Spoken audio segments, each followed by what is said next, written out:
All the numbers keep me up because I know I need to add them up, but I can't. Just like one number at the top of my head that comes up, like one of the bills was $118,000. No one should have to beg and scrape just to stay alive.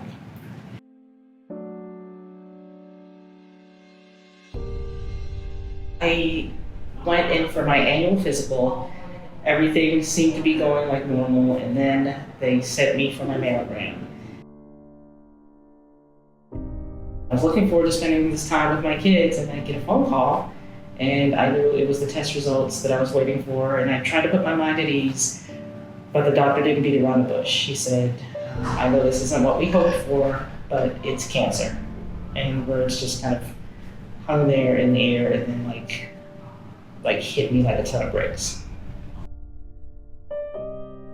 Immediately kind of disrupted my job. Like I remember after I got the diagnosis, I went back to work and, tried to work as if everything was fine, nothing was wrong. But I realized very quickly life was changing and, that I would not be able to work. I worked up until like the day before, 2 days before surgery. And then I went out on a leave of absence, a medical leave of absence, with the plan of returning to work in about, 8 weeks was my plan. I have been out of work now for nearly 6 months, and I'll be going back to work for the first time tomorrow. The long-term disability benefits were scheduled to kick in months ago, and they still have not yet kicked in. And so that's created an extraordinary financial strain.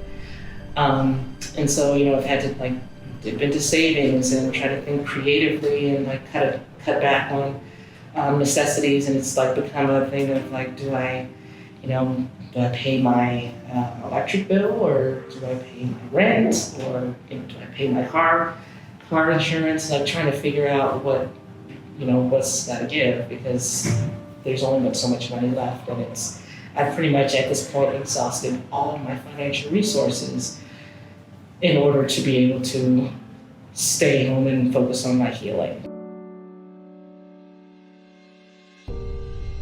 I remember also debating with every hospital trip, every ER visit, how much is this going to cost me? And I remember even negotiating at one time, when I had a low-grade fever, should I go to the ER or should I wait it out? Because an aspirin in the ER is going to cost a lot more than an aspirin from CVS Pharmacy. I just hope and pray that insurance covers all of it, because I can't even afford a fraction of that. Without insurance, I would not have been able to afford surgery, and I don't know that I'd be alive to tell the tale right now. And to know that those services are being taken away and cut is basically sentencing people to death, poverty, starvation. At the time that I rang the bell, I had gained a new understanding about what the bell ring signifies. It doesn't mean the cancer treatment is over. It doesn't mean the cancer journey has ended.